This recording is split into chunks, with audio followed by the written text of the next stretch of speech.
Olá, boa noite, amigos! Sejam todos bem-vindos ao canal Quinta Essência, canal este da espiritualidade ufologia.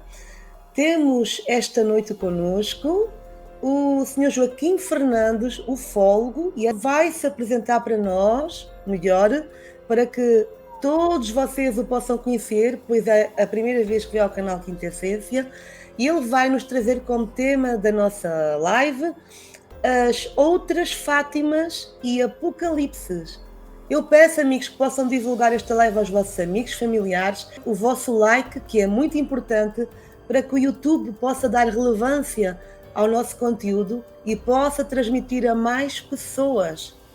E subscrevam o canal Quinta Essência, amigos. Ajudem a divulgar o canal, a partilhá-lo aos vossos amigos, familiares, que ele possa crescer cada vez mais com a vossa ajuda e o vosso apoio, que é muito importante.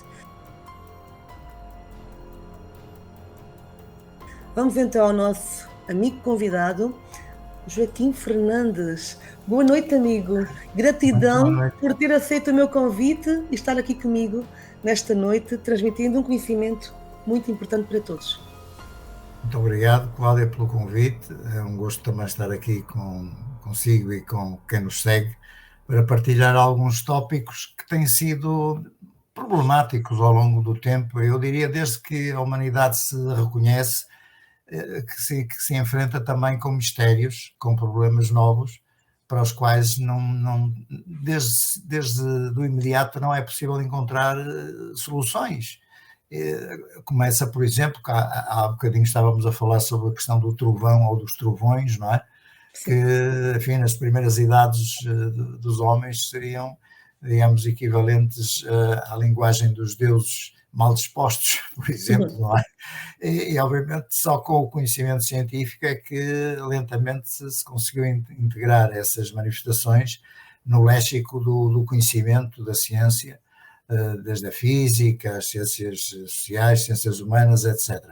Portanto, estas questões chamadas fronteiras da ciência, onde de facto temos tido alguma notabilidade em termos nacionais, estou a falar enquanto, obviamente, membro do Centro Transdisciplinar de Estudos da Consciência, que foi instalado a partir do ano 2000, grosso modo, na Universidade de Fernando Pessoa, aqui no Porto, e que desde logo foi integrando colegas de várias disciplinas, de várias áreas científicas, a maior parte dos quais, como nós, doutorados, e portanto com alguma competência, alguma autoridade nas várias áreas científicas que dominam.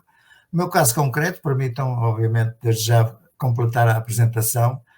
Eu sou doutorado em História pela Faculdade de Letras da Universidade do Porto, com o tema o imaginário extraterrestre na cultura portuguesa, desde a modernidade até meados do século XIX. Portanto, é uma investigação bastante extensa, da qual eu produzi, já agora, se me permitem, este livrinho, que é um livrinho avantajado porque tem quase 400 páginas, reflete o essencial da tese. A minha tese não está aqui toda transparecida, mas está o essencial, digamos, para o leitor comum poder apreender estas matérias. Portanto, tem a ver, de facto, com, ao longo da história de Portugal, século XVII até meados do século XIX, grosso modo, digamos, tentar descobrir, par e passo, quais eram os interesses e os modos de observar o espaço, o modo como os nossos intelectuais, os nossos escritores, inclusive as pessoas da religião, não estamos a falar aqui só de pessoas laicas,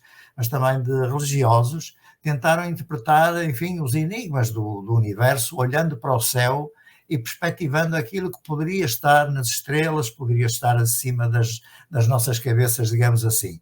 Portanto, é um longo percurso que eu tentei explorar, desde as páginas dos manuais didáticos, da geografia, das ciências naturais, até à própria poesia, até à filosofia, aos textos literários, etc., etc., tentando perceber exatamente quais eram os pontos de contacto e de interesse que os nossos produtores intelectuais, ao longo desse período de tempo, tiveram perante, digamos, as maravilhas do céu. Por isso é que estas moradas celestes, no fundo, têm exatamente a ver e compaginando exatamente com estas preocupações destes nossos autores desde, como digo, repito, desde o século XVII, que é, enfim, a fase em que nós denominamos de modernidade, que é quando aparece o paradigma de Newton, o novo conhecimento do universo, quando o universo se abre, porque até aí o universo estava completamente fechado, estava reduzido ao nosso planeta, e o planeta Terra até aí era o centro do universo, imagine-se, era o centro A do mente das universo. pessoas que estava bem limitada.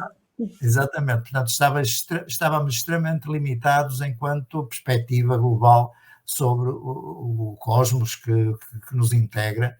Obviamente o conhecimento foi avassalador, entretanto, até aos nossos dias, sobretudo, obviamente, a partir das evoluções da própria astronomia, dos instrumentos ópticos, mas também da matemática, da física teórica, da física quântica, não é? Hoje, marcadamente muito importante e decisiva para compreendermos melhor alguns problemas com os quais nós nos defrontamos, inclusive a questão dos objetos voadores não identificados, os famosos, agora denominados UAP, não é? Unidentified Anomalous Phenomena, ou Há fenómenos vários, né?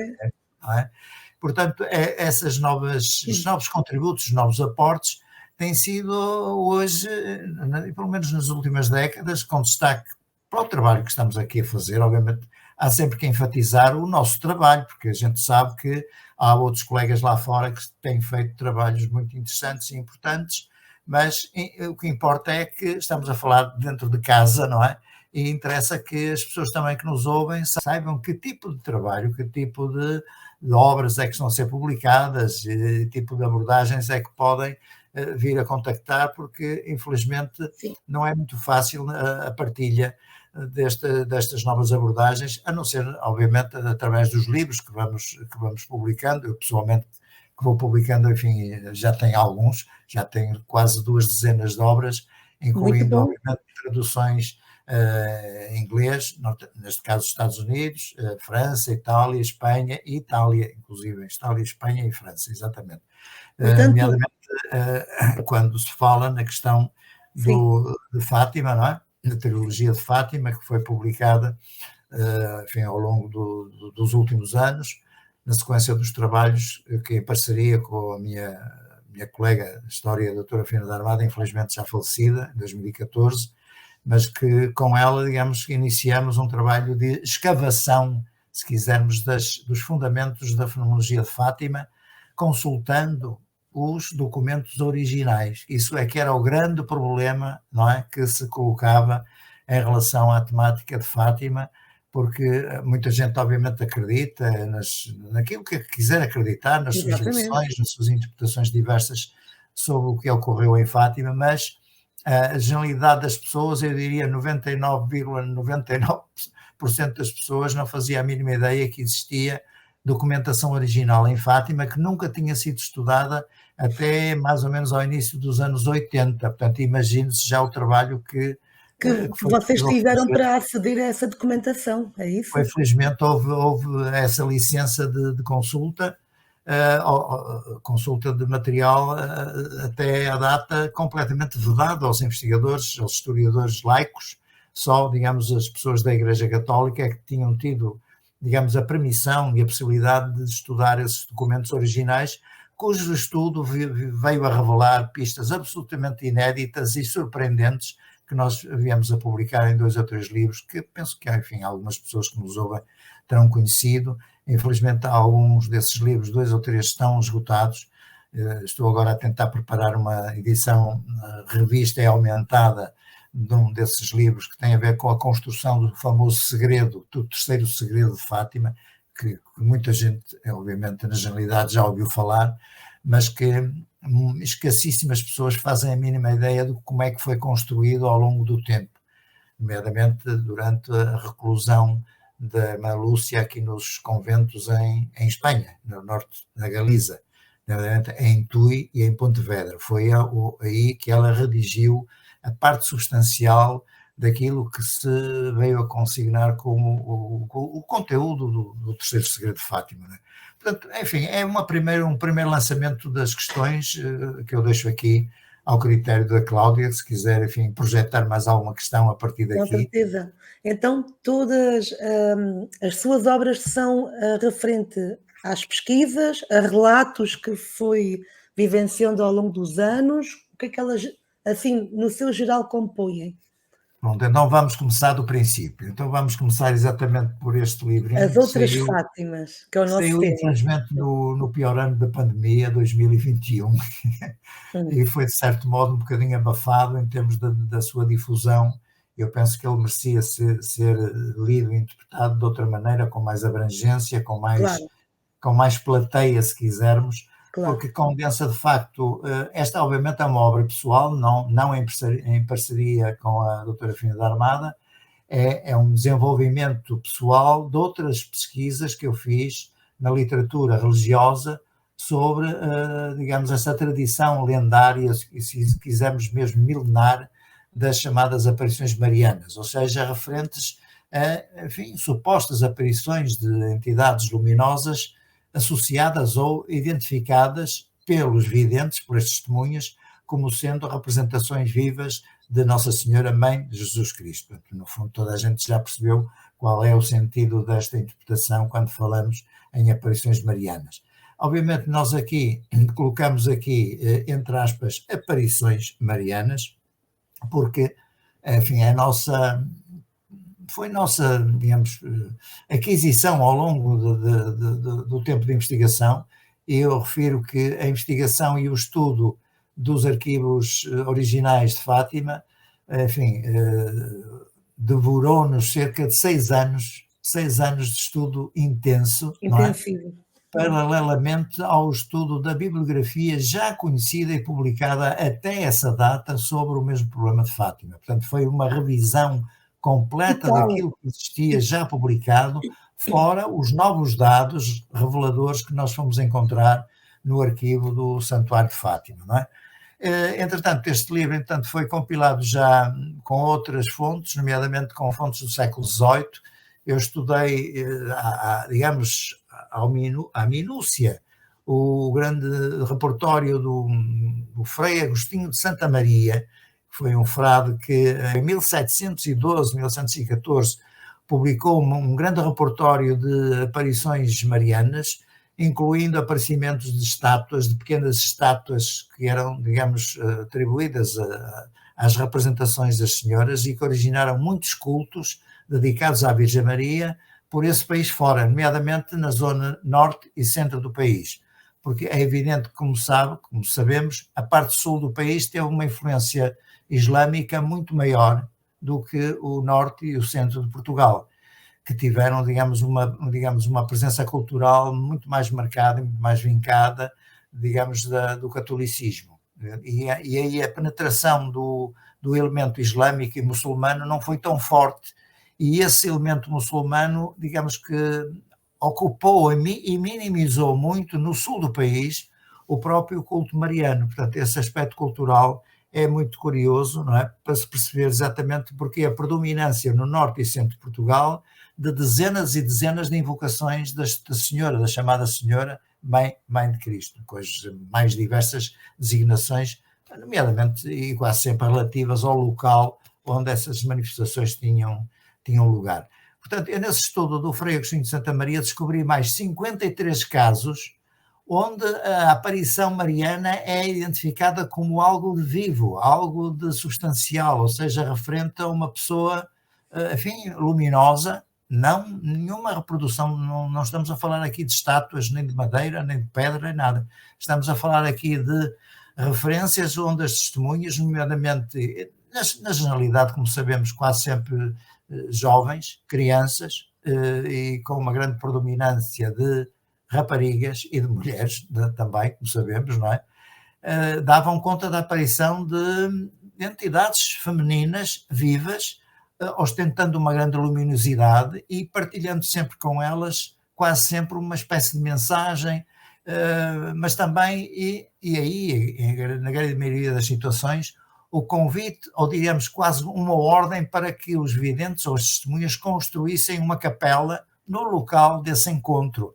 E, portanto, era a partir dessa capela, desse templo, que se forjava depois toda uma tradição que ia, digamos, abarcar a comunidade local e atraía as populações para rezarem em conjunto, etc., etc., numa perspectiva que eu depois exploro nas conclusões daqui das outras Fátimas, a relação e a importância que eu dou a, digamos, esta convocatória das pessoas para rezar ativamente, coletivamente, etc, etc. Portanto, isto aqui, obviamente eu não vou desvendar aqui o significado dessa convocatória, que é uma perspectiva minha, é uma tese, é uma hipótese que eu coloco, ninguém obrigatoriamente estará ligado a ela, mas peço que as pessoas que tiverem a ocasião de ler as outras Fátimas, na parte final, avaliem bem as propostas que estão aqui lançadas em termos de enquadramento teórico, para percebermos, se quisermos, o contexto da hipótese,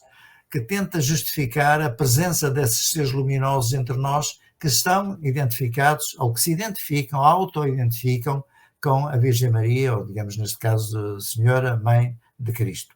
Portanto, digamos, é uma primeira, digamos, revoada de informações que eu deixo aqui, que estão diretamente ligadas à formologia de Fátima e aos seus avatares, às suas sucessões e aos casos anteriores que tiveram lugar, como já vimos, desde a Idade Média. No fundo, é um repertório que eu alinho neste estudo, os tais 53 casos desde a Idade Média até ao século XIX, até ao século XVIII, XIX, antes do século XX, onde, naturalmente, o caso de Fátima emerge em toda a sua importância e que, digamos, é o grande catalisador, ainda hoje, com esta proximidade agora das Jornadas Mundiais da Juventude, lá está a Fátima omnipresente como uma etapa, não é?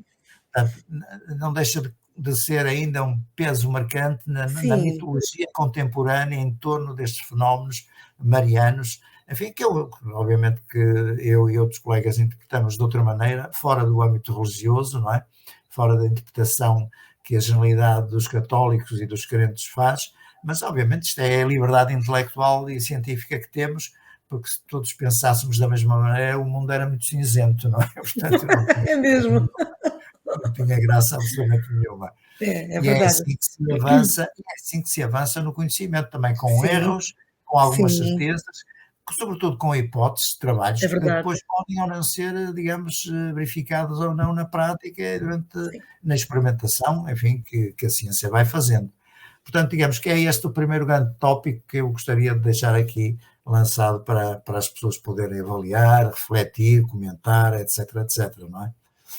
Portanto, no momento atual, o que é que tem observado, por exemplo, a vossa equipa, que estuda já há muito tempo estes fenómenos, estas aparições, seja de qualquer tipo que seja, quais as situações que podem agora envolver na atualidade, assim, os mistérios, as aparições que possam ter tido agora recentemente, se houve alguma?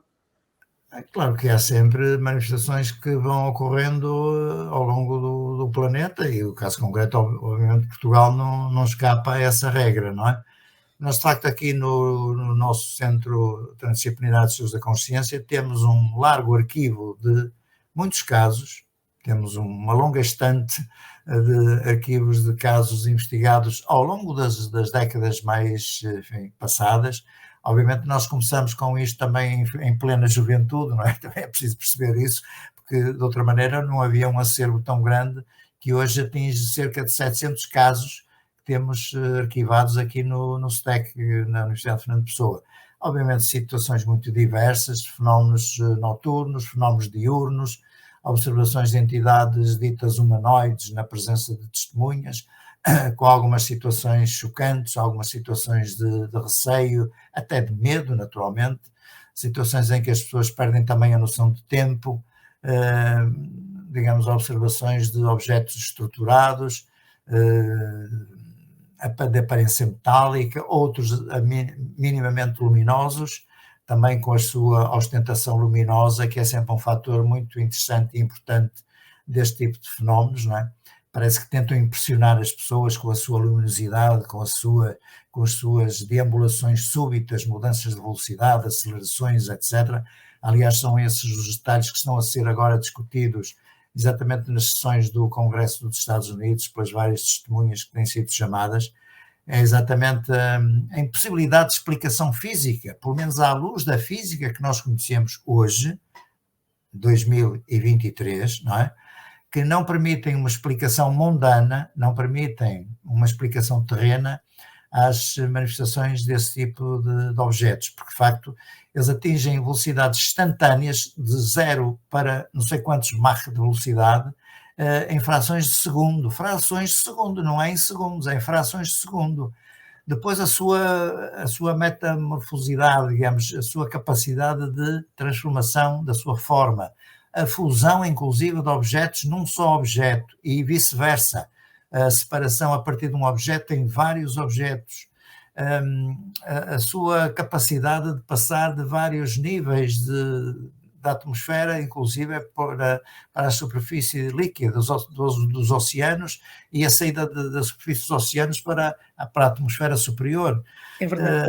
A fuga completa de interseção dos aviões mais capazes que se conhecem em termos de tecnologia até ao presente, não é? Que impressiona sobremodo os depoimentos dos pilotos e sobretudo pilotos militares que de alguma maneira têm a sorte ou a infelicidade de defrontar este tipo de fenómenos, porque depois vêm-se confrontados com a necessidade, com a obrigação de fazer o seu relatório, que nem sempre é bem aceite, enfim, nem sempre depois se sabe muito bem onde é que vai parar, e como sabemos destas últimas audiências, ainda agora na quinta-feira, na audiência do dia 26 no Senado dos Estados Unidos, com três testemunhas que são, obviamente, obrigadas ao segredo militar, porque são pessoas que, embora já na reforma, assinaram, digamos, compromissos de confidencialidade e, apesar de tudo, conseguiram, entre linhas, enfim, explicar o essencial das suas experiências. E o tom geral das suas experiências digamos, é um espanto geral, não é? É uma impossibilidade de explicação em termos exatamente da nossa tecnologia presente, a nossa tecnologia aeronáutica conhecida, e que coloca imensas dúvidas e imensas perplexidades, não só em termos tecnológicos, científicos, mas também e sobretudo aí, obviamente, um importante elemento em termos de estratégia política e de segurança, nomeadamente, neste caso, a segurança que os Estados Unidos da América reivindicam naturalmente para si, como sabemos, não é? E é uma questão um bocado complexa quando estes problemas derivam ou descambam muito apenas para a área política e da segurança, porque aí começam a aparecer códigos de impossibilidades, de impossibilidade de libertação de documentos, não sei quantos, 25 anos depois é que podem ser libertados. Depois só com a assinatura do Presidente, inclusive está a ser exatamente forjada neste momento no Congresso, uma legislação específica para tratar destas situações, sim.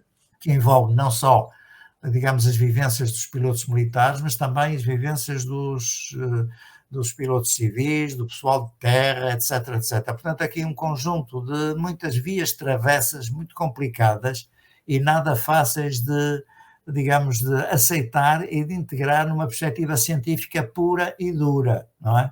Porque há essa questão da defesa, da segurança aérea, neste caso segurança, enfim, do espaço aéreo, e não só no caso concreto dos Estados Unidos, que isso é matéria, obviamente, que do ponto de vista político, digamos, os representantes dos Estados Unidos, a nível da Câmara de Representantes e do Senado, que são os mais antigos, naturalmente tentam sempre colocar à cabeça antes das perspectivas científicas puras que a ciência e a academia em geral se deve preocupar. E é isso que nos preocupa a nós, enquanto, claro, digamos, investigadores e académicos, mas que foge naturalmente sempre para esses alçapões da questão da segurança, e nomeadamente dos Estados Unidos, que é naturalmente, como sabemos, a grande potência mundial, independentemente, enfim, da emergência da Rússia e, enfim, com todos as implicações infelizes que nós estamos a viver neste momento, com a guerra da Ucrânia,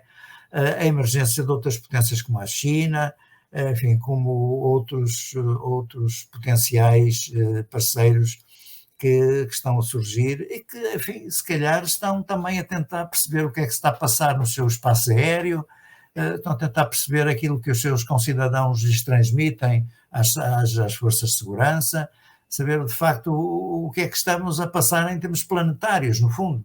Essa é a grande incógnita que penso que só uma intervenção, quando for possível e quando houver paz, seja viável através digamos, das Nações Unidas. Isso era o desejável e há de Sim, facto para todos.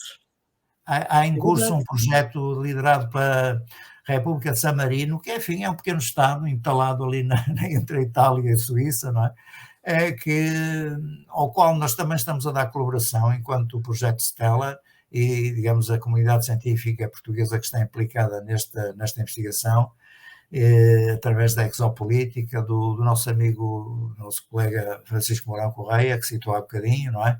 Ele é um dos líderes da exopolítica em Portugal e é ele que está a fazer, digamos, a ponte para essa tentativa de integração do problema que é planetário, é global, dos objetos voadores não identificados, em termos de uma jurisdição da própria ONU. Isso seria o desejável, não é? Que escapava, digamos, ao aparelho militar e tecnológico norte-americano e das principais potências. Portanto, estamos neste limbo, porque de facto o momento político que o mundo atravessa não é nada fácil, e ficamos um pouco entre parentes à espera que haja novos ventos, não é? Para ver se isto sopra de uma melhor maneira, para procurarmos esclarecer o essencial destes fenómenos. Fala-se hoje, inclusive a própria legislação que está a ser trabalhada no Congresso dos Estados Unidos, não deixa mesmo assim de equacionar a possibilidade de intervenção nesses fenómenos de uma inteligência não humana. Ora, isto é extremamente significativo. Obviamente não usa o termo extraterrestre. Digamos aqui a acessão e o campo de interpretações é um bocadinho mais vasto que a própria noção de visitantes ou de potências extraterrestres oriundos de outros mundos que nos possam estar aqui a visitar em função da sua capacidade científica, da capacidade de se mover no espaço longínquo, mas não estamos a ver grandes possibilidades de como é que milhões de anos-luz ou centenas de anos-luz possam ser atravessados por naves espaciais mais ou menos convencionais, mesmo que dotadas de grandes capacidades de saltos no espaço e no tempo, etc, etc. Portanto, hoje procura-se ultrapassar essa ideia de eventualmente estamos a ser visitados por, se quisermos, cientistas extraterrestres, ou até turistas extraterrestres, vamos pôr as duas viajantes do espaço. Viajantes, que possam viajar no espaço, mas estamos a equacionar, e muito boa gente com grandes responsabilidades está a equacionar as possibilidades de estamos a tratar com entidades de outras dimensões. Sim. De outros limiares da realidade, se quisermos assim, ultrapassando, digamos, o nosso contínuo espaço e tempo, ou seja, fora do nosso contínuo espaço-tempo. Portanto, não é propriamente o puro e duro extraterrestre, não é? Que viaja até nós e muito curioso para aprender aquilo que nós somos ou não somos, neste caso, mas essencialmente, se calhar, outras consciências, eu uso mais a ideia da consciência e não propriamente inteligência extra-humana. Eu acho que podemos estar aqui a defrontar-nos, porque nós aqui, com esta ideia da consciência extra-humana, cobrimos não só as possibilidades hipotéticas de quem está por trás destas manifestações, não só a nível dos objetos voadores não identificados, do ponto de vista laico e profano, mas também do ponto de vista religioso, que faz parte exatamente do plano das aparições marianas.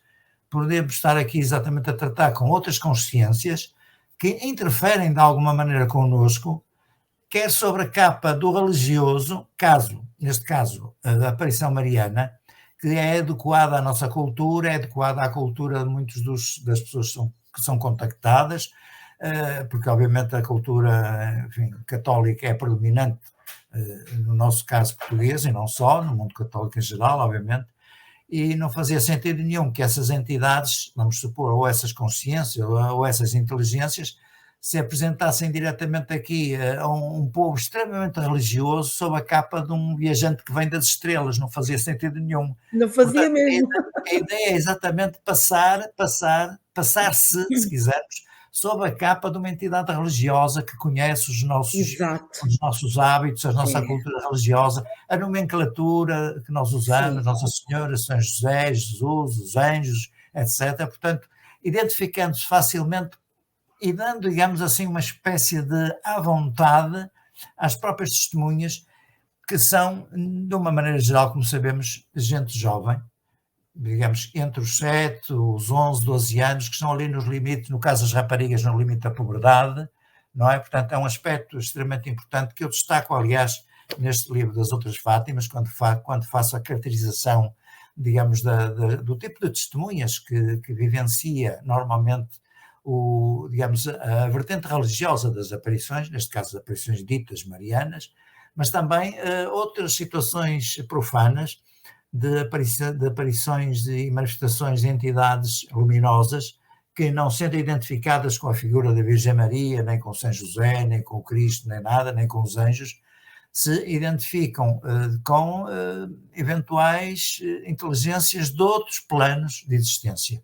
Portanto, este panorama largo, este espectro largo de possibilidades, ultrapassa nesta própria legislação que está a ser preparada no Senado, a própria ideia restrita de extraterrestre, ou seja, estamos já um bocadinho mais além dessa limitação que a ideia do ET puro e duro, do filme do Spielberg, nos Encontros Imediatos, etc., tenta representar.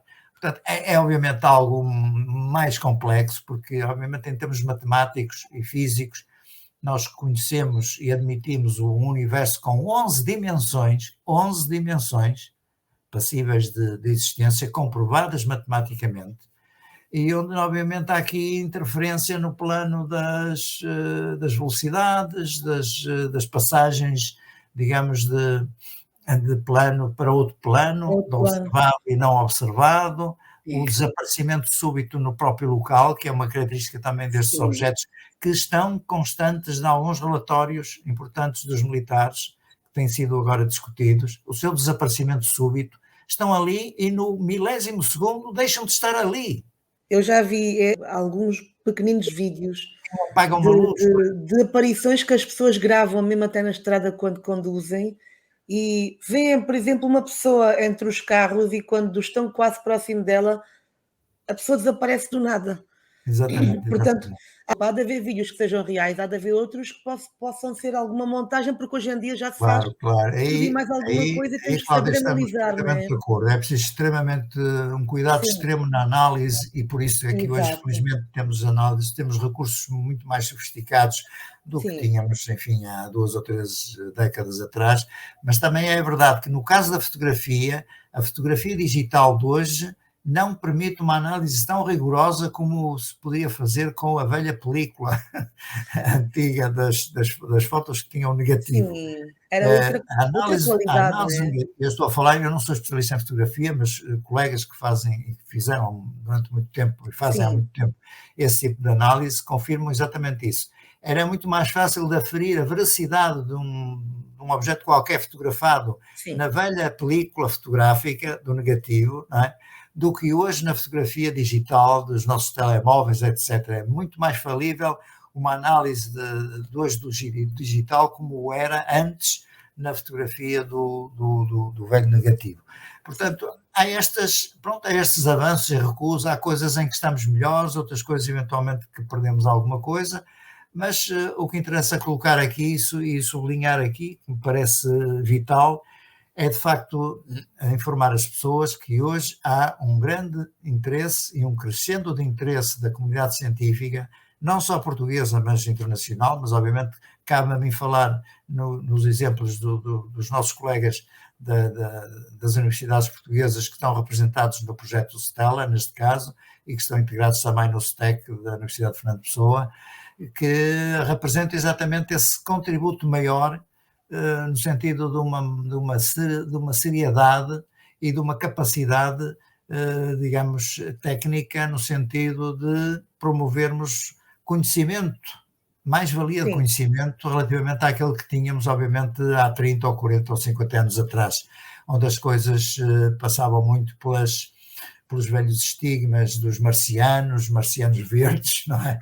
Havia aliás, eu tenho uma coleção enorme. Quando fiz a minha investigação para o doutoramento na imprensa portuguesa, eu tenho centenas centenas e centenas de cartoons de anedotas gráficas com o Marciano. Que giro! Quer Para o sozinhos, quer pessoal nos se seus discos animar. voadores, etc. E só isso dava um volume só exemplar só desse material. Fiquei em Pensava. 1850, mas se eu quisesse fazer agora um pós-doc, tinha material só sob o ponto de Sim. vista gráfico para fazer um volume só sobre o humor e a relação com o ET, ou o ET no humor, nos cartoons, etc, etc. Portanto, é um Mas aspecto seria bem cultural muito interessante essa interessante. ideia, é fantástica. É Eu fantástico, é acredito que fantástico. muita gente ia ter essa aderência a essa Independentemente, novidade no eu penso que mercado, né? se tiver vida e saúde, se calhar ainda vou publicar um volume só sobre o grafismo e o humor Ai, que bom. em relação à ideia do ET e dos marcianos e da evolução da nomenclatura do ET ao longo da história, porque no fundo nós estamos a falar de marcianos desde o tempo do Herbert George Wells, que escreveu aquela série, A Guerra dos Mundos, não é? A sua Sim, obra sim. fundamental, 1898, 99, que depois deu origem, enfim, ao mais atualíssimo filme, que toda a gente conhece, com outra cenografia, com outras implicações, mas o romance do Herbert George Wells foi, de facto, aquele que abriu uma perspectiva em termos da literatura e que depois contaminou a cultura popular a nível dos cartoons, da banda desenhada, não é? Da criação de heróis, de figuras míticas, etc. Enfim, veja-se a quantidade de filmes de ficção que nós hoje temos. Não foi só o Independence Day, foram muito outros. Então a década de 50 é uma época riquíssima em termos de representações de extraterrestres. O dia em que a Terra parou, por exemplo, é um grande filme, né, que aparece um robô gigante a advertir a humanidade contra exatamente as experiências atómicas. Portanto, é um aspecto muito curioso porque faz parte exatamente do mote geopolítico da época, as primeiras experiências com as bombas atómicas. Portanto, tudo isso compaginado com a própria cultura que foi, digamos, foi-se apoiando nos próprios desenvolvimentos, quer da ciência, quer das manifestações da literatura, da banda desenhada, tendo como tópico exatamente a ideia do visitante extraterrestre, no caso, nessa época, identificado com o célebre marciano, não é? Foram os marcianos que aterraram em Carcavelos em 1958, quando um grande radialista português, infelizmente já falecido, Matos Maia, produziu na Rádio Renascença uma remake da célebre emissão do Orson Welles, 1938, exatamente baseado no romance do Herbert George Wells. Este Wells não tem o outro é que tem no Wells, o Orson com o Herbert George Wells, e que o Matos Maia conseguiu pôr aqui os marcianos a descer em Carcavelos. Foi uma coisa absolutamente estrondosa, que provocou o pânico, obviamente, de muita gente, toda a gente aos gritos, a protestar, a chamar a polícia, a GNR, a polícia a entrar pelos estúdios da Rádio Renascença dentro, a mandar interromper a emissão. É Ai, uma meu coisa, Deus! exatamente.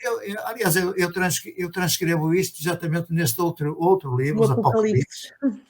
Quem quiser recuperar essa saga fantástica que o Matos Maia desenvolveu em termos radiofónicos, em termos de rádio, né, fazendo uma remake famosa da emissão original do Orson Welles, que por sua vez se inspirou exatamente no romance do Herbert George Wells. Eu aqui nos Apocalipse, na parte final, falo exatamente das invasões de extraterrestres, neste caso obviamente pela ficção, e que neste caso tiveram essa remake em 58 e depois em Esse impacto. 1978 uma outra remake feita aqui na Rádio Braga, também uma coisa muito curiosa, que provocou exatamente as mesmas reações. Cláudia, repare nisto, apesar do conhecimento, do desenvolvimento das informações que nós fomos acumulando, em termos sociais e cognitivos, não houve grande mudança em relação às reações que o povo português teve em 1958 e em 1978, porque em ambas as situações as pessoas fugiram de casa. No caso, por exemplo, de 78, houve fugas de pessoas de Braga para a Galiza. Houve um vice-presidente da Câmara de Braga que fugiu aqui para o Porto. Ai, meu Deus, que loucura! Porque os marcianos estavam a atacar as aldeias nas imediações da cidade de Braga, estavam a ser chamados os militares, obviamente, etc. Tudo isto ficcionado pelo texto da emissão, não é? Acreditaram, Claro, tudo ficção, a própria acreditaram que ia emissão do Matos acontecer, não Maia, é? que foi interrompida pela polícia. Ai, Aliás, ele meu depois, no Deus. dia seguinte, foi chamado à PIDE. Estamos a falar da polícia política do governo de Sim, Salazar. Foi sim. chamado e esteve um dia inteiro na António Maria Cardoso, que era a sede da famosa polícia política, a ser, enfim, incomodado. Porque é que você fez isto e porque não devia ter feito, etc, etc. Esse processo, aliás, ele Meu teve a Deus. simpatia de me transmitir isso por escrito alguns anos antes de falecer, contando exatamente a sua odisseia pessoal que passou na cela da PIDE, perante exatamente os inspectores a incomodá-lo, a perguntar porque é que ele tinha feito, e no final disseram-lhe, olha, você vai embora, mas não volta a meter-se com essas coisas do espaço. E ainda por cima levou uma reprimenda, não é? Vá lá que ficou-se para a reprimenda, o que é, enfim, benévolo, mas obviamente, enfim, a gente já sabia como era aquela gente da PIDE, uma Ai, instrução sim. ground zero, não é ground zero, enfim, mas serviu de facto porque a reação das pessoas que chamaram as autoridades foi muito veemente. As pessoas que se sentiram muito incomodadas, desmaiaram, fugiram, enfim, e portanto apresentaram queixa na polícia Sim. face aos responsáveis da Rádio Renascença, e foi o desgraçado do Matos Maia, do radialista, que teve que aguentar depois com as arremetidas da PIDE, não é? E, o caso, obviamente, de 78 já não ocorreu, mas não é a mesma coisa, embora houve essa reação de pânico, já Sim. havia mortos nos arredores da zona rural de Braga, mortos, uma nave espacial que tinha descido, tinha queimado uma data de gente, Ai, portanto que loucura. foi uma reação fantástica, o que nos leva exatamente a essa lição. As reações emocionais das pessoas estão exatamente no mesmo plano que estiveram, quer em 1958 em Portugal, quer nos Estados Unidos em 1938, quando Orson Welles fez a primeira grande emissão, porque aí também em Nova Iorque houve pânico coletivo das pessoas a fugir, houve algumas mortes, não muitas, mas houve umas 3 ou 4 mortes. Claro que pessoas que sofram do coração facilmente, não Sim, é? é Não verdade. se, É. enfim, não Acreditaram se piamente viveram, naquilo e pronto. não é? E, portanto, houve pessoas que acreditaram piamente na chegada, na descida dos extraterrestres. Portanto, no fundo, é este um dos grandes argumentos que eu menciono aqui no meu livro dos O Apocalipse. Apocalipse, obviamente tendo em conta também aqui outras causas para Sim, Apocalipse, começando desde logo pelos famosos eclipses totais do Sol, que sim, constituíam um grande pavor nas populações. Eu estou a falar aqui da investigação que fiz, de casos que ocorreram, ainda Portugal não era nação.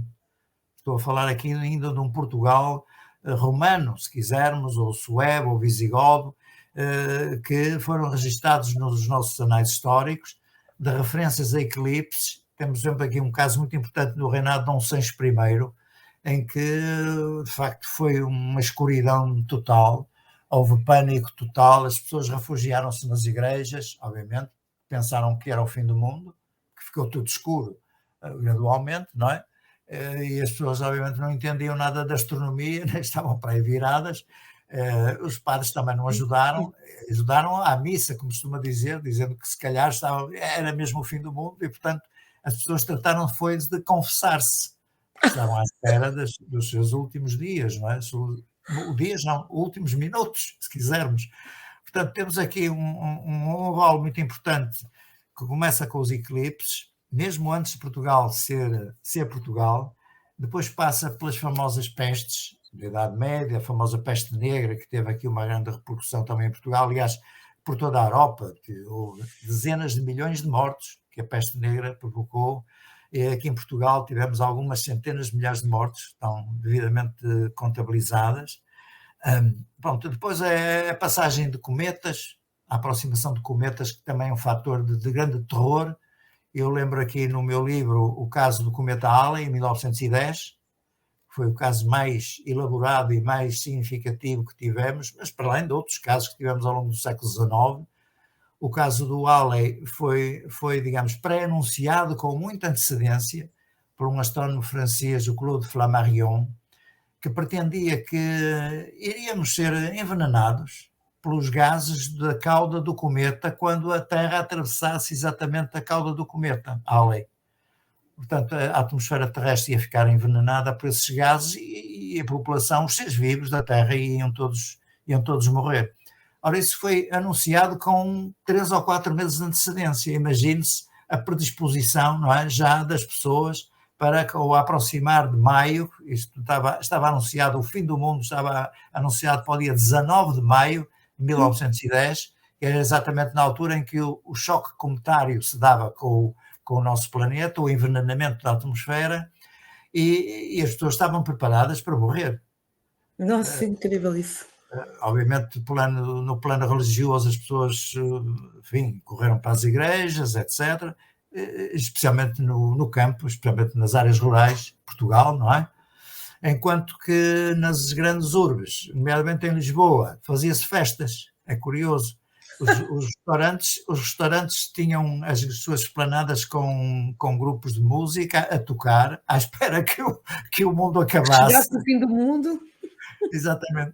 E a famosa revista Lisboeta, inclusive, apresentava uma revista especificamente no Cometa. Era exatamente. O pessoal deve ter pensado naquela altura, já que se tem que morrer, que se morra em festa. Exatamente, pois era esse, digamos, a antítese da questão. Uns morriam a rir, outros morriam a chorar, pronto, em pânico dentro das igrejas. Normalmente as mulheres, obviamente, enquanto que os homens iam para as tabernas. Isto aconteceu noutras situações programadas também de fim do mundo, com cometas e eclipses, onde, de facto, os homens recolhiam-se às tabernas. Há um caso muito interessante em 1938, que é uma aurora boreal, que transforma aqui os nossos céus numa mancha vermelha contínua, fantástica, que aterrorizou as pessoas. Que é pensar o céu avermelhado, tingido de vermelho, quando ele é, enfim, à noite há um negrume acinzentado, de dia azulado. Agora, aparecer um céu completamente tingido de vermelho, imagino o que é que as pessoas pensavam, não é?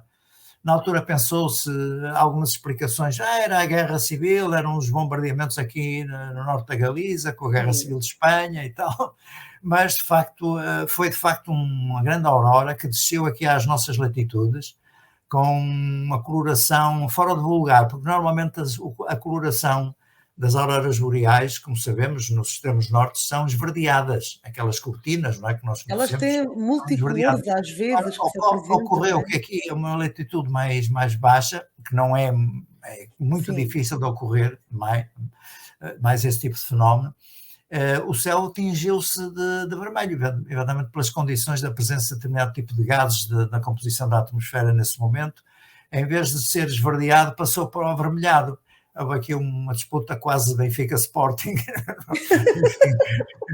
Mas aí foi o céu avermelhado que, enfim, pegou pânico por todo o país e, obviamente, nas zonas rurais, menos informadas, lá tivemos de novo as pessoas a fugir para as igrejas, as últimas confissões, não é?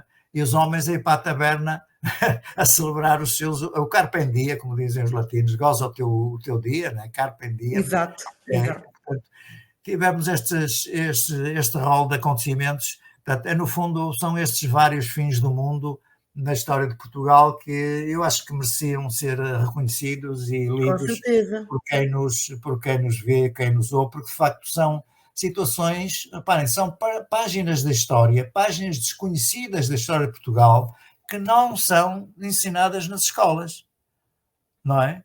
Quem é que aprende estas coisas marginais, fantásticas, nos bancos da escola, digamos, na fase primária, na escola primária, ou se quisermos, enfim, no básico, etc.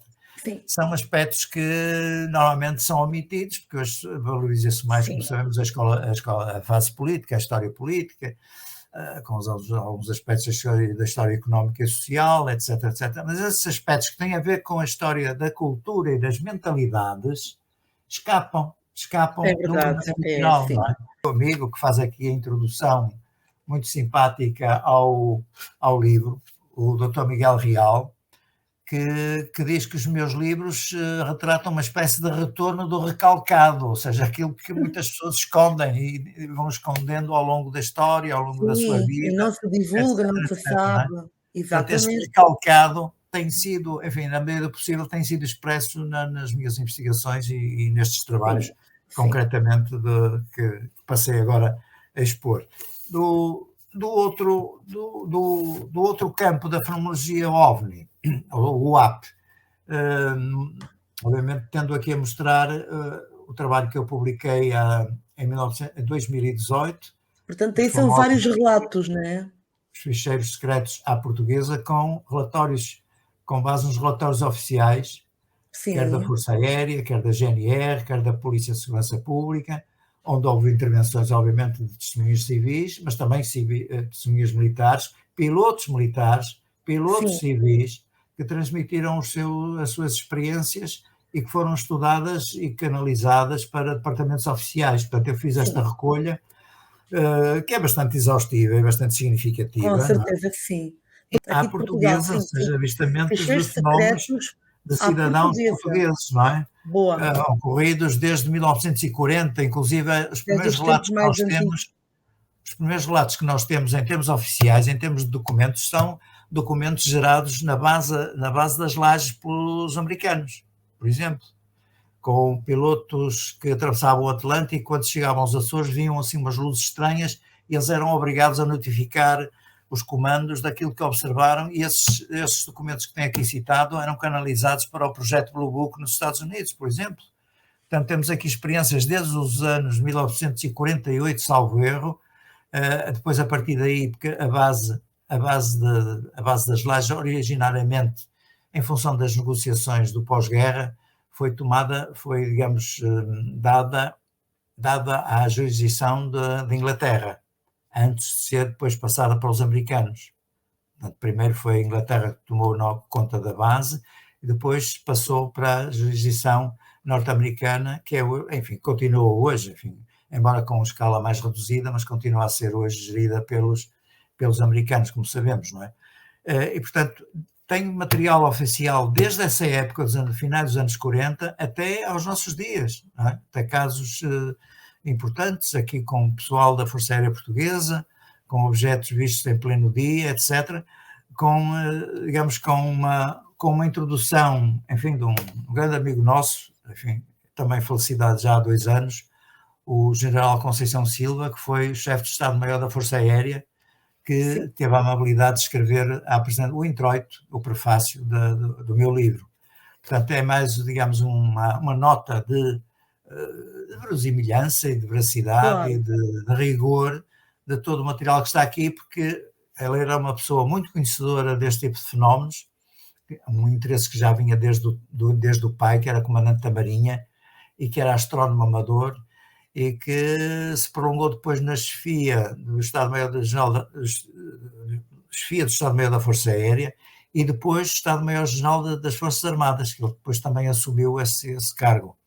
E nessa altura nós tivemos uma franca colaboração com as forças militares, nomeadamente com a Força Aérea, e foi graças a essa colaboração, esse protocolo, que eu diria que é único na história do fenómeno, mesmo à escala internacional, porque não há notícia de nenhuma potência, nenhum país, que tenha tido um protocolo assinado com uma entidade civil de investigação, neste caso um centro de investigação, com as Forças Armadas, onde era possível haver troca de informação e, inclusive, haver investigação de casos vividos por pilotos da Força Aérea. É uma coisa absolutamente original em termos internacionais. Nós Isso é tínhamos um muito questionário, bom mesmo. Dá-vos um que está trabalho riquíssimo. aqui Sim, reproduzido. Tínhamos um questionário específico para os pilotos poderem notificar as autoridades e, neste caso, depois serem retransmitidos ao nosso sim, cuidado para nós. Cá está, por exemplo, esta página, temos aqui um sim, facsímile de um sim, sim. questionário específico para a Força Aérea Portuguesa. Isto é qualquer coisa de único no mundo. Não há nenhum país no mundo que tenha até agora, pelo menos que se saiba, tido uma colaboração, um protocolo entre as entidades civis, neste caso era a CNIF, a Comissão Nacional de Investigação do Fenómeno OVNI, antes de nos instalarmos na Universidade de Fernando Pessoa, Sim. tínhamos essa comissão de estudo que conseguiu fazer esse protocolo com a Força Aérea Portuguesa, graças exatamente ao empenho e ao interesse específico do General Conceição e Silva. E antes dele, o General Lemos Ferreira, por exemplo, com quem também tivemos uma amizade muito profunda e uma ligação muito profunda. Enfim, infelizmente hoje o estado da nação é diferente, não é?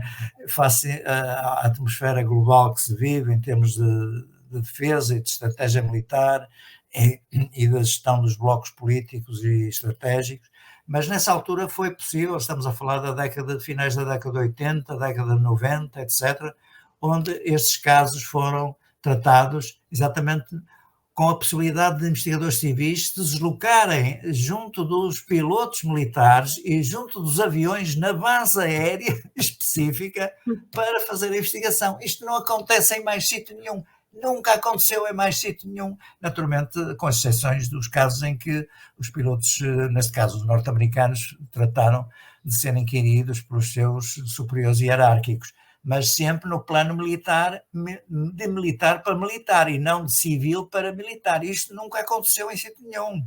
Isto é preciso sublinhar este aspecto.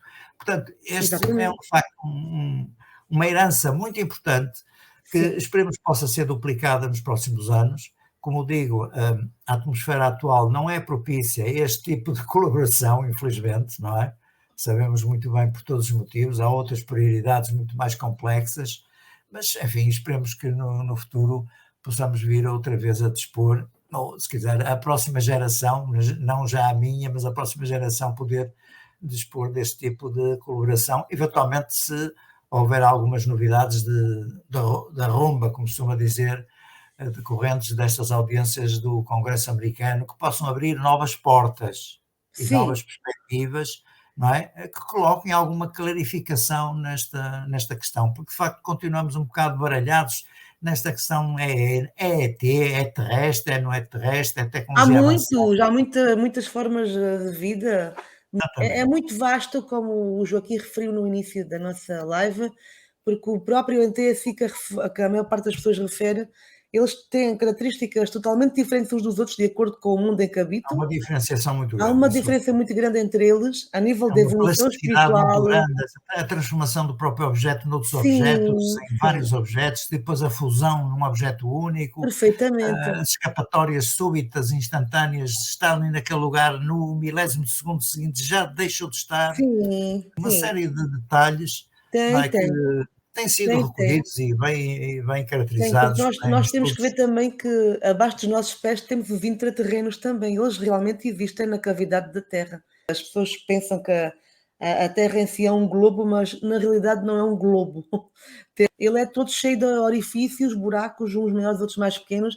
Como o Joaquim referiu, se houve esse alvoroço em tempos antigos, então se as pessoas saberem a verdade que abaixo dos nossos pés existe um mundo imenso de seres parecidos connosco, seres alados, os próprios animais que nós conhecemos aqui, alguns são parecidos, outros são totalmente diferentes e são bem grandes em relação ao que nós conhecemos aqui.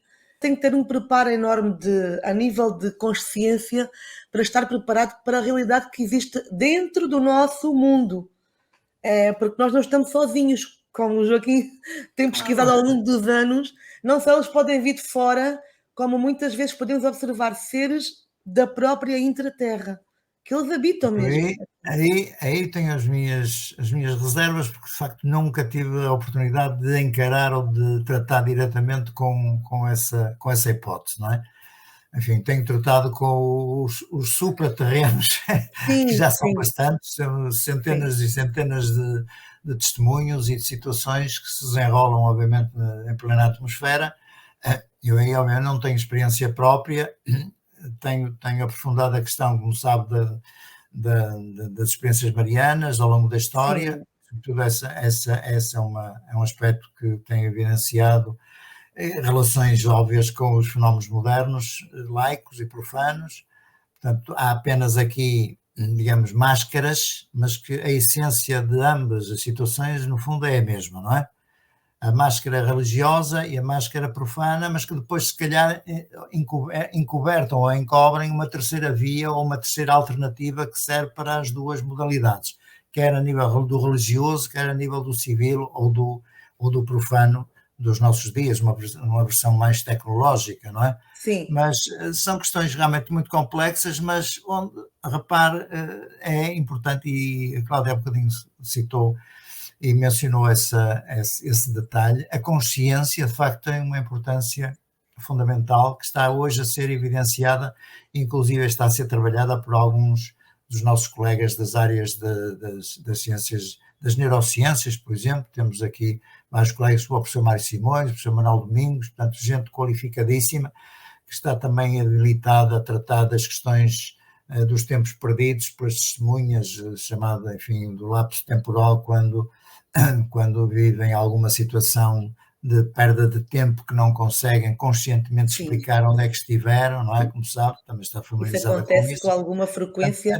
Digamos, a componente da consciência é realmente aqui muito importante. Por isso é que faz todo sentido que estes estudos estejam também integrados no Centro Transdisciplinar de Estudos da Consciência. Exatamente. No fundo, nós analisamos tudo isto com base na consciência, seja um objeto exterior a nós, seja uma experiência interior, passa tudo pelo crivo da experiência da consciência pessoal e partilhada, eventualmente, perfeitamente. Não é?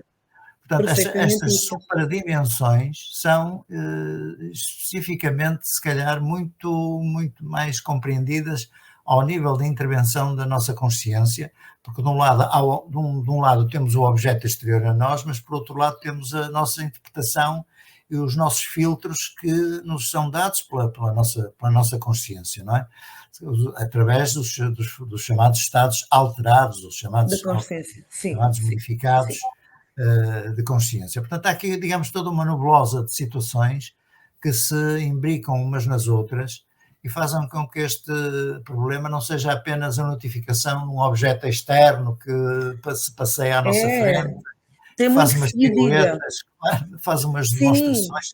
O próprio objeto em si, como o Joaquim refere, tem muito que se diga, porque às vezes as pessoas podem observar o determinado objeto que é desconhecido, que não se sabe exatamente a origem dele, de onde vem, o que é que realmente é, mas ele pode vir tanto de fora como de dentro da Terra. Exatamente. Dá a ideia que realmente muitas desse tipo de manifestações também têm uma participação do próprio observador, ou seja, a nível da sua própria consciência, que o modela ou que o podem influenciar ou determinar também em função, enfim, da sua energia. Enfim. Mas isso faz parte hoje dos estudos mais avançados a nível da física, não é? É verdade. É ficção. Isto hoje, sim. Conhecido por muitos, não é? A análise mais avançada do cosmos hoje e as surpresas que estão a surgir vêm do campo da mecânica quântica, dos prémios Nobel mais recentes, por exemplo, não é? Portanto, há aqui, digamos, aspectos novos que estão a ser suscitados ao nível das chamadas ciências mais duras, que se calhar não são assim tão duras, não é? E que acabam por aceitar já e que de facto que a consciência aqui tem um papel predominante no entendimento e na percepção destes fenómenos. Portanto, é de facto um mundo novo que se abre de surpresas, não é? Não sabemos o que é que irá surgir a partir daqui. Estamos com algumas expectativas daquilo que possa surgir das audiências futuras a nível do Congresso, com novos testemunhos autorizados, militares, com a reserva que sempre que se coloca deles estarem, digamos, impedidos até certo ponto de publicamente denunciarem aquilo que sabem. Aliás, nesta última audiência houve um em especial que disse que não é o off-record, digamos, em câmara fechada é que ele poderia transmitir o resto das informações, mas ele só vai até determinado grau de informação para o qual ele tem a chamada clearance, a autorização de confidencialidade, não é? Sim. E, portanto, continuamos um pouco aqui também um bocadinho maniatados pela capacidade ou não destas testemunhas poderem ser fiáveis a 100%, inabalavelmente fiáveis, e terem, digamos, capacidade de provar e de documentar aquilo que afirmam e de certo modo também não serem coagidos a não falar. Isso é que é o drama. É que parece que em muitas situações há aqui coações sobre as testemunhas, dizendo-lhes que não podes dizer a partir daqui, só podes dizer até aí, não é? Aquilo, exato. Essas limitações. É a limitação, é. Em termos, é como disse há bocadinho, em termos de ciência pura, para a comunidade científica que obviamente não está a tratar de aspectos ligados à segurança, nem aos aspectos militares, mais secretos, nem nada disso, não é essa a missão da ciência pura, não é? Mas pesa um pouco e é constrangedor, digamos, termos perante nós esse tipo de limitações. Sim, Não é? com certeza, e até na época em que estamos já não devia haver esse tipo de Mas lá está, limitação, já devia ser mais liberal. mas a situação geopolítica atual não permite, de facto, que sejamos um bocadinho mais otimistas nesse aspecto. Enquanto estivermos nesta guerra, que não será uma guerra que acaba de um momento para o outro, haverá uma continuidade da guerra sob outras formas, não ponho a dúvida nenhuma, não é? Quando os canhões se retirarem do terreno, a guerra continuará sob outras formas e aí pesará sempre, se calhar, alguma limitação, o que vai invalidar, se calhar, aquele projeto, lá está, das Nações Unidas poderem tomar conta, digamos, da investigação destes fenómenos na alçada civil e científica pura, que isso é que seria o desejável, em termos globais, em termos que haja uma circulação de informação a nível planetário, de nação para nação, de país para país, mas também, enfim, não somos ingênuos ao ponto também de pensar que os Estados Unidos, com a sua supremacia, impõem sempre as regras do jogo, não é? Claro, Portanto, claro que sim. tratam primeiro da sua segurança e depois vem a dos outros, mas é por acréscimo. É verdade. É verdade. Por exemplo, qual foi o caso que vocês tiveram até aos dias de hoje, assim, mais relevante a ser estudado ou até analisado ou pesquisado? O que é que para vocês foi o mais impactante O de toda mais, a o mais investigação que tiveram até aos dias de hoje? O mais representativo é exatamente um dos casos que nós investigamos na alçada desse protocolo que tivemos com a Força Aérea Portuguesa, no dia 2 de novembro de 1982. Já lá vão uns aninhos, não é? Com 3 pilotos da base da OTA, que durante cerca de 20 minutos andaram a cercar e andaram à roda de um objeto tipo uma espécie de paralelogramo metálico que tinha na zona equatorial uma série de luzes brilhantes de várias cores e que andou a fazer um autêntico jogo do gato e do rato com os três pilotos. Aliás, 2 aviões, 2 pilotos num avião e um piloto num segundo avião. Foi o Tenente Guerra o primeiro a detectar o caso, depois chamou os colegas que andavam na zona de treino, na zona de Monte Junto, vieram ter com ele e então andaram os 2 aviões a cercar o objeto no centro. É curioso, porque eles próprios viam o avião A, via o objeto no meio e via o avião do colega do outro lado, portanto não havia aqui nenhuma ilusão de óptica, nem nenhum screen que pudesse estar aqui a funcionar como uma projeção holográfica, não. Era um objeto concreto, real, material, que andou em acelerações contínuas de 3.000, 5.000 metros para quase arrasar o solo em poucos segundos, não é? Em poucos segundos, em ascensões vertiginosas. Isto durou, esta brincadeira, durante cerca de 20 minutos. No sentido vertical.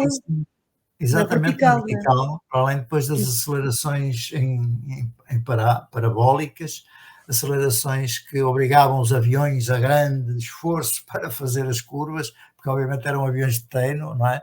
Os Cessnas, e que não tinham nada a ver com a capacidade de manobra do dito objeto, não é?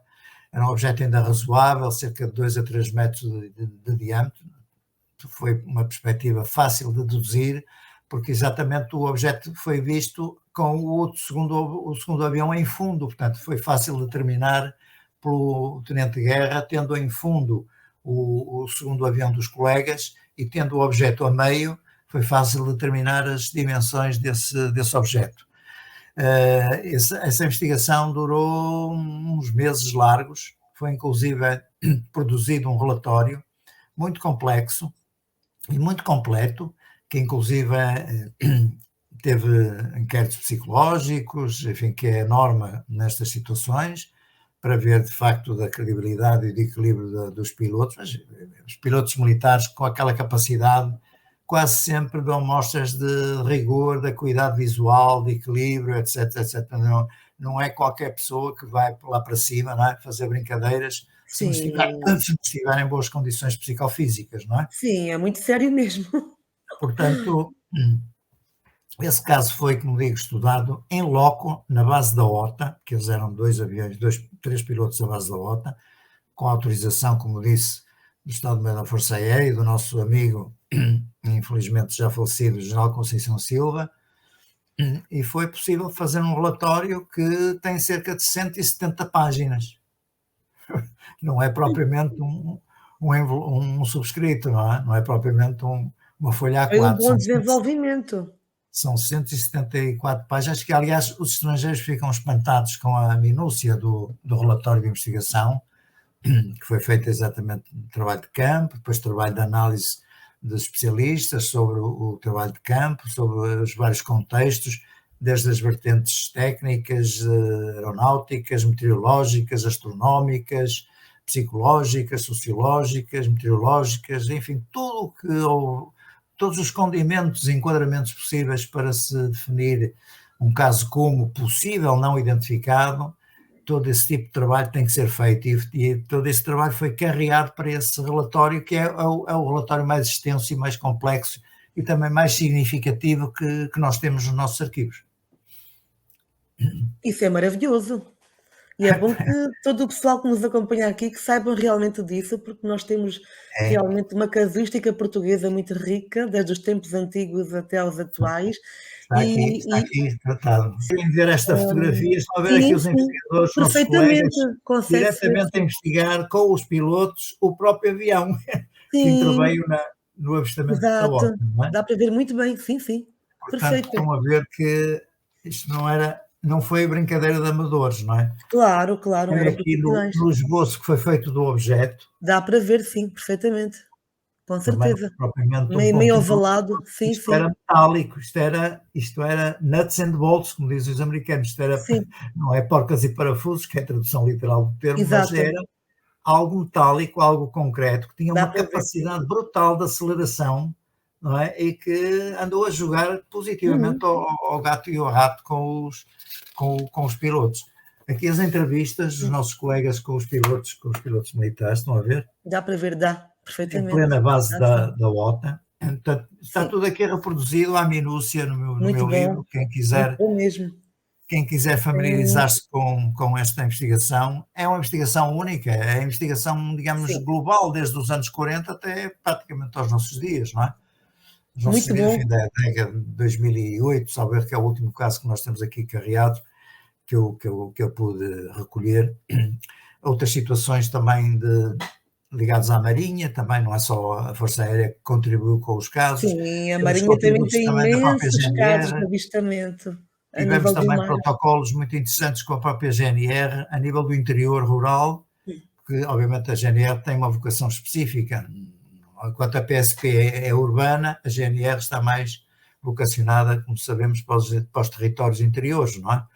E tínhamos um relatório, um questionário específico que foi distribuído por cerca de 1000 postos da GNR por todo o país para poderem exatamente fazer uma recolha inicial das informações sobre casos que eles recolhiam junto das populações.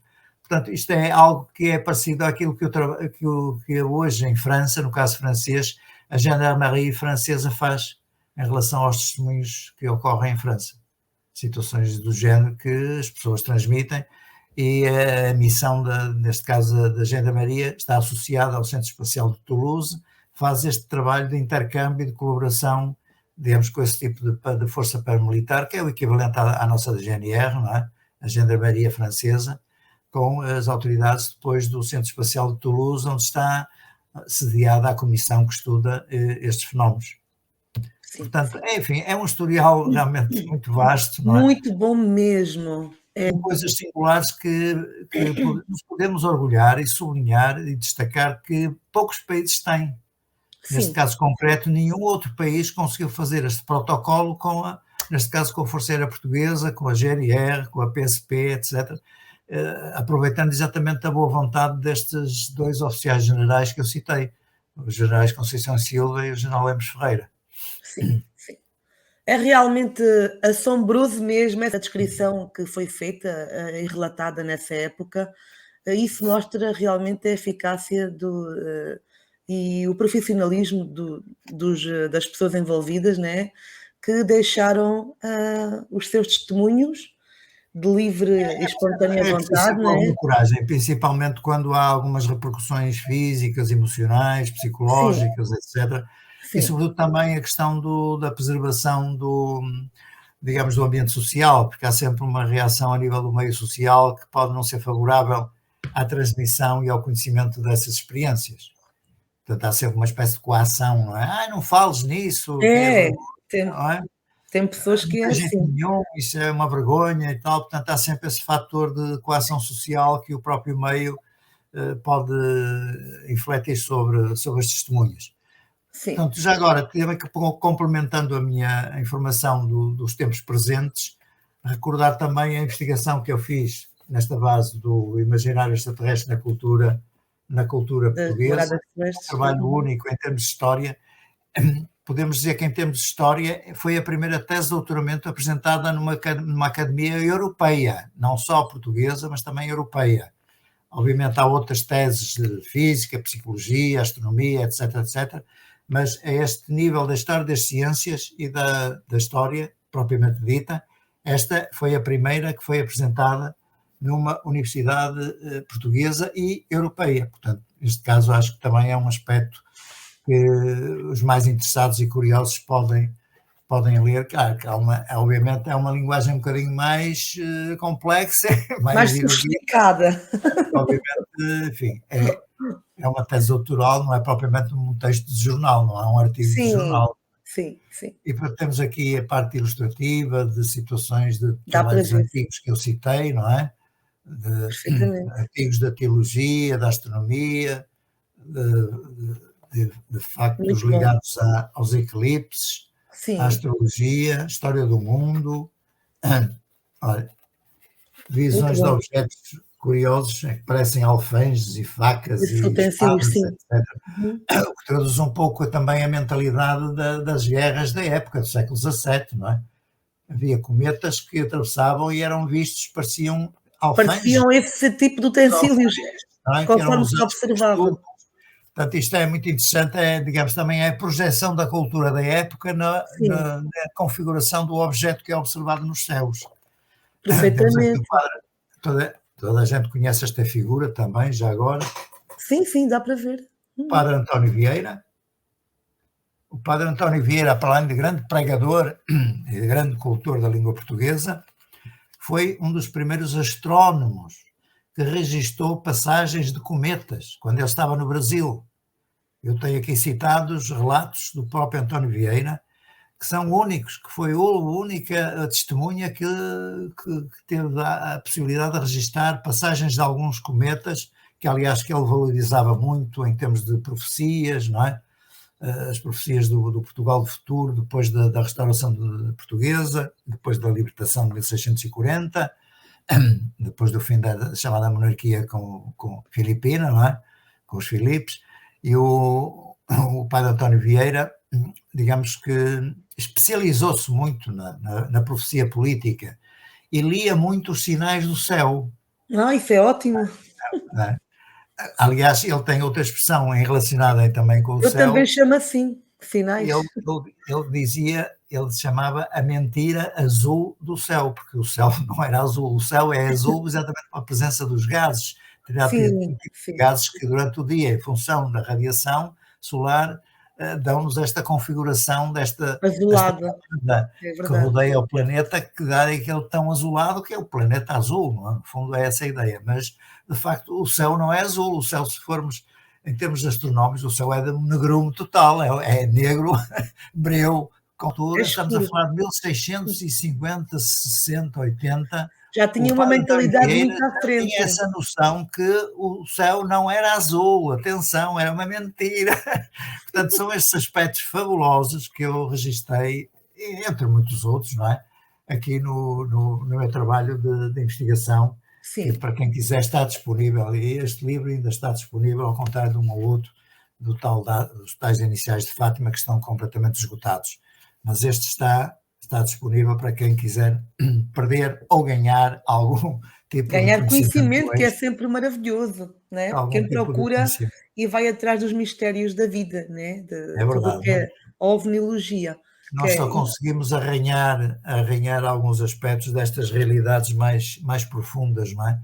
Porque sim. infelizmente também não temos, também somos seres limitados, finitos, e estamos a Óbvio. lidar com uma coisa chamada infinito. Nós, ao fim e ao cabo, Uma desproporção muito grande, não é? nós, ao fim e ao cabo, a nível da matéria, somos finitos, mas a nível da consciência somos infinitos. Bom, isso, pronto, já há um certo equilíbrio, não é? Mas enquanto seres físicos, estamos a Sim, da lidar fisicalidade, com duas noções de objetos completamente, somos enfim, limitados. comparáveis, não é? Sim, Não perfeitamente, podemos é verdade. comparar-nos, nós e uma galáxia, nós não existimos. Há tantos viajantes por aí que se cada pessoa individual no planeta e em todos os cantos do mundo observassem e tivessem esse nível de mentalidade mais aberto, a Pois, humanidade era totalmente diferente do que pois, é. mas a situação, infelizmente, global não permite esse estado de espírito, não é?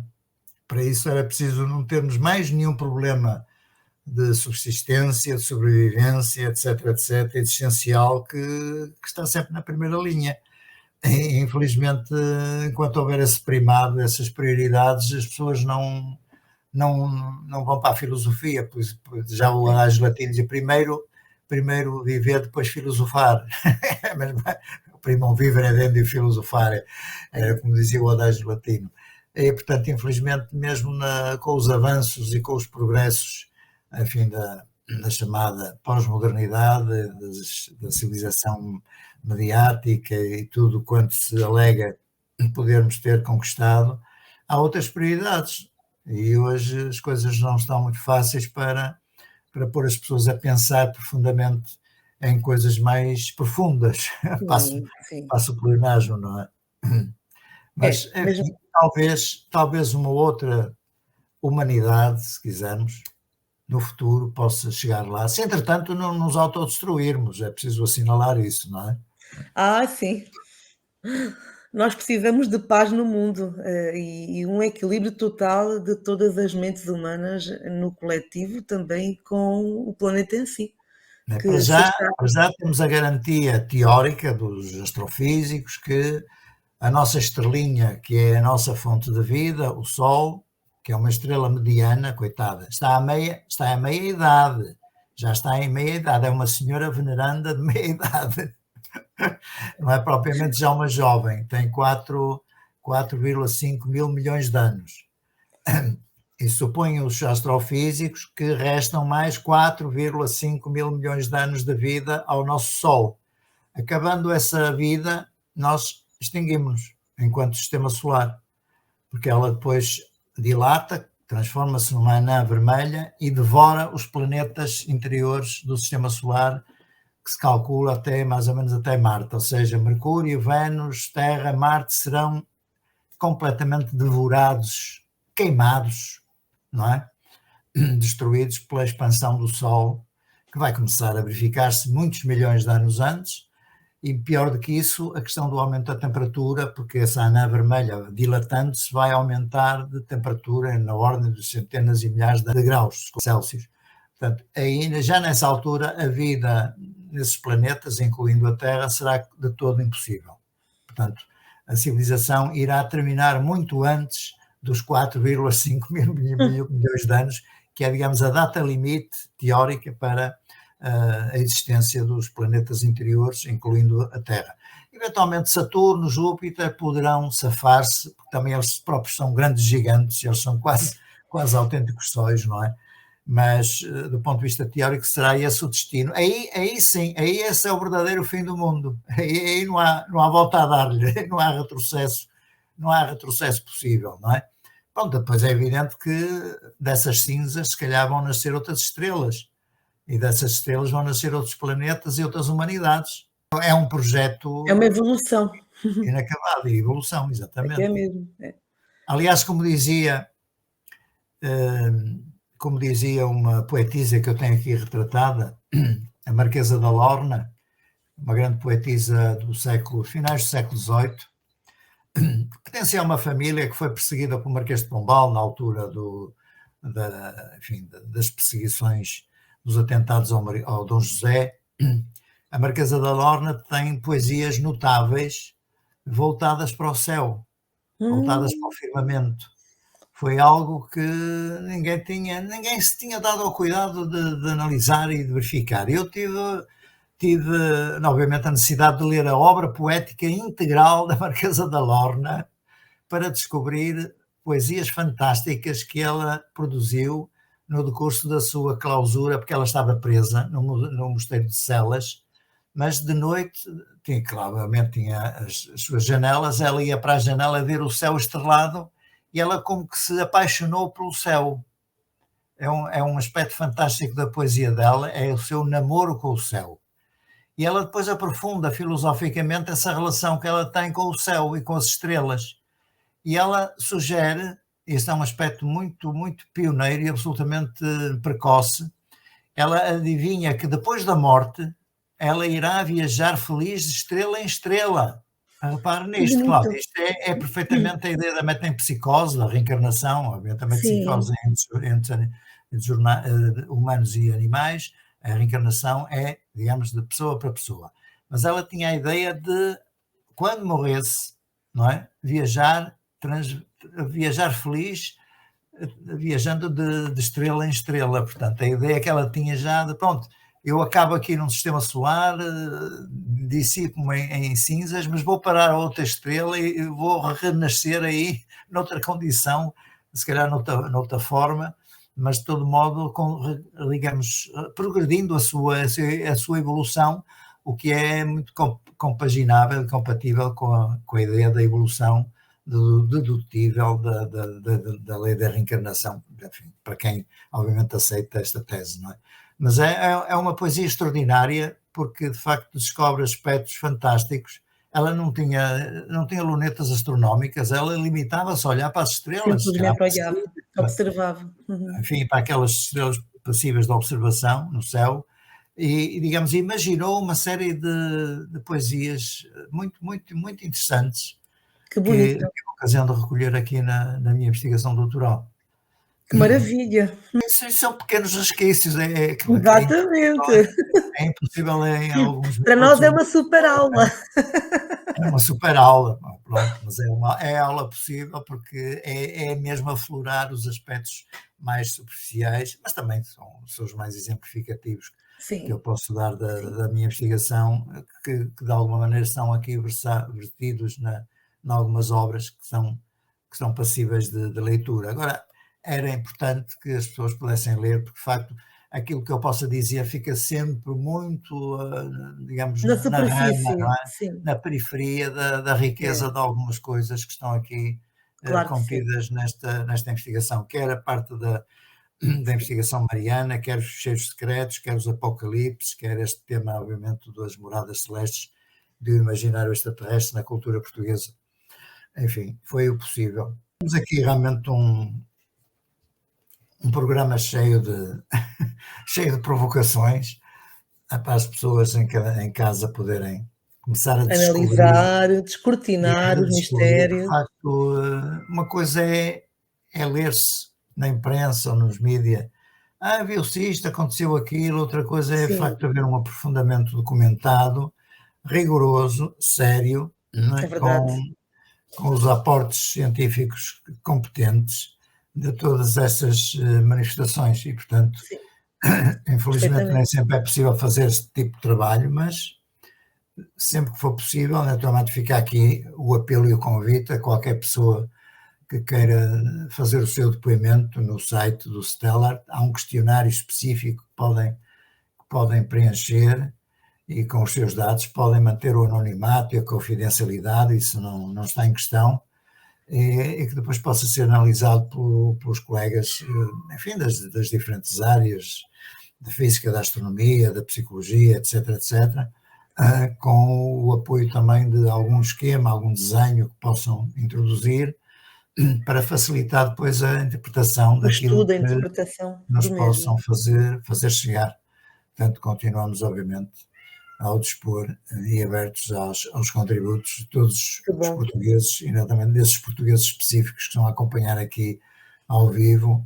Fico obviamente ao dispor sempre que houver, ou desde que haja qualquer novidade retumbante, que a Cláudia também acho que será interesse comentar, conte comigo, Sim, obviamente, com e com alguns certeza. de outros Vamos estar colegas que sempre, também terão de vamos ser estar tidos. sempre em contato um com o Dentro do outro. STEC eu sou apenas um dos coordenadores, sou eu e mais 2 colegas que coordenamos o centro, mas depois temos 20, 30 outros colegas de Os outras áreas que colaboradores, todos em conjunto. podem também dar o seu contributo e Exatamente, opinar aquilo que conhecem e que sabem e que com pensam certeza. relativamente a estes fenómenos que são de facto, são fascinantes, no fundo Sim, estamos a viver, são. aliás dizia outro dia um colega nosso, independentemente das resoluções que possam vir a acontecer nos próximos tempos, estamos a viver tempos fascinantes a esse nível, de facto, É verdade, independentemente do é resto. verdade. É estarmos Não com só os olhos postos nos céus é, e cada um que veja alguma coisa que possa então mas passar as agora vivências.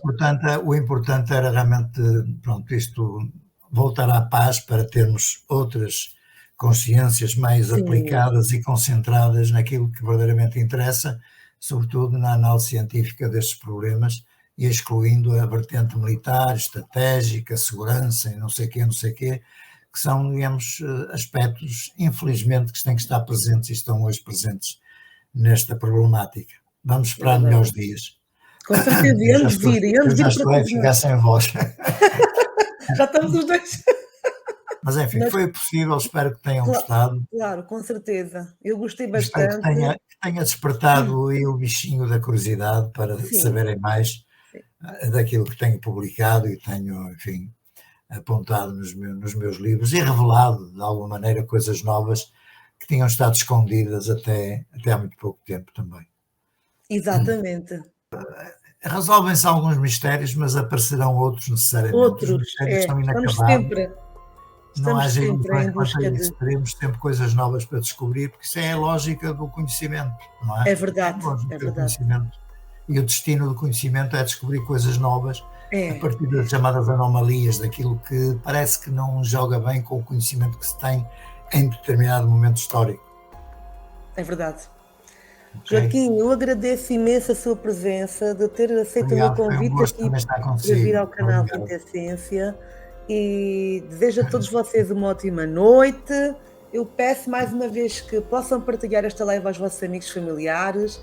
Deixa o like, é importante para que o YouTube possa lançar este conteúdo a mais pessoas e subscreva o canal Quinta Essência, amigos, é importante nós podermos evoluir todos juntos para nós podermos ampliar a nossa energia, a nossa consciência, nossos olhos possam enxergar mais além do que nós possamos imaginar. Outras Não coisas é? virão por arrastamento, obviamente.